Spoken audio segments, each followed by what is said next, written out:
అవినీతి జరిగిందని ఎక్కడా చెప్పలేదు. వాళ్ళు కేవలం చెప్పింది ఏంటి, ఒక రాష్ట్ర ప్రభుత్వానికి భూ కేటాయింపులు చేసిన తర్వాత ఒక ప్రాజెక్టుకి మళ్ళీ ఆ భూముల్ని వెనక్కి తీసుకునేటటువంటి అధికారం ఉంటుందని మాత్రమే చెప్పారు. ఏదైతే ఐఎంజీ భారత వాళ్ళు హైకోర్టులో కంటెస్ట్ చేశారో, ఈ భూ కేటాయింపులో మాకు చేసినటువంటి భూమిని మళ్ళీ వెనక్కి తీసుకోవటం తప్పు అని ఏదైతే వాళ్ళు హైకోర్టులో పిటిషన్ వేశారో, దానిని ఒక రాష్ట్ర ప్రభుత్వానికి ఆ హక్కు ఉంటుందని మాత్రమే చెప్పారు. కానీ ఎక్కడా కూడా అవినీతి జరిగిందని ఒక్క మాట లేదు. దానిని కూడా వక్రీకరిస్తూ ఉన్నారు. నేను ఛాలెంజ్ చేస్తూ ఉన్నా, తెలంగాణ హైకోర్టు ఏమైనా చంద్రబాబు నాయుడు గారు ఐఎంజీకి చేసినటువంటి భూ కేటాయింపుల్లో అవినీతి జరిగిందని ఏ రోజైనా చెప్పారా? ఇంకా ఎదురు ప్రశ్నించారు. పదే అవినీతి అంటా ఉంటే మరి మీరు ఆ రోజున భూ కేటాయింపులు చేసినటువంటి ఐఏఎస్ అధికారులపైన ఎందుకు చర్యలు తీసుకోలేదని తెలంగాణ హైకోర్టు ఎదురు ప్రశ్నించింది. దానికి సమాధానం చెప్పలేకపోయారు. కాబట్టి ఇవాళ ఒకదాని తర్వాత ఒకటి వీళ్ళు చేస్తున్నటువంటి తప్పుడు ఆరోపణలు ఏవైతే ఉన్నాయో అవన్నీ కూడా పచ్చి అబద్ధాలని చెప్పి దయచేసి రాష్ట్ర ప్రజలందరూ కూడా అర్థం చేసుకోండి. నేను ఛాలెంజ్ చేస్తా ఉన్నా, సజ్జల రామకృష్ణారెడ్డికి నేను ఛాలెంజ్ చేస్తా ఉన్నా, నీకు ధైర్యం ఉంటే ఇవాళ నేను విడుదల చేస్తున్నటువంటి ఈ తీర్పు కాపీ ఏదైతే ఉందో, గతంలో ఏపీ హైకోర్టు ఇచ్చినటువంటి తీర్పు కాపీ ఏదైతే ఉందో, దీనిని నువ్వు తప్పుపట్టగలవా?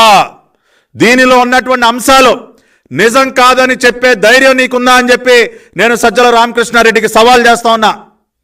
The High Court of Andhra Pradesh had clearly stated in 2006 itself that the land allotments that are done to IMG Bharata were with certain conditions, with a condition that 700 crores had to be invested by IMG Bharata, with a condition that they have to establish world-class sports infrastructure in and around Hyderabad.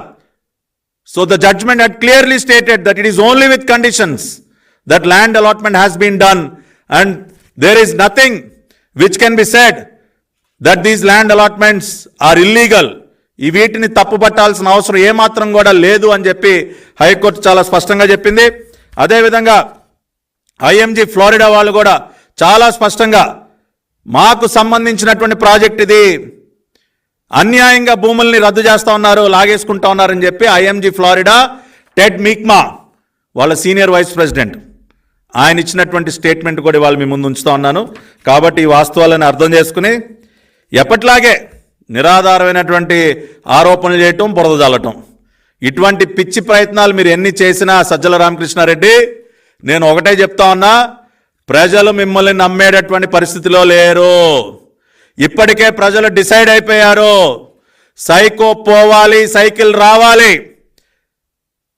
ఈ రాష్ట్ర భవిష్యత్తుకి చంద్రబాబు నాయుడు గారు మాత్రమే ఒక గ్యారంటీని, షూరిటీని ఇవ్వగలరు అని చెప్పి ఇప్పటికే ఒక నిర్ణయానికి వచ్చారు ఈ రాష్ట్ర ప్రజలు.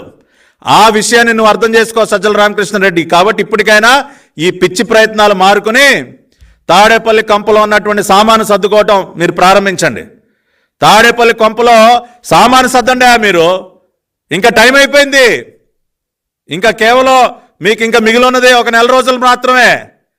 ఇంకా నెల 15 రోజుల్లో మిమ్మల్ని, మీ పార్టీని భూస్థాపితం చేయబోతా ఉన్నారు ఈ రాష్ట్ర ప్రజలందరూ కూడా.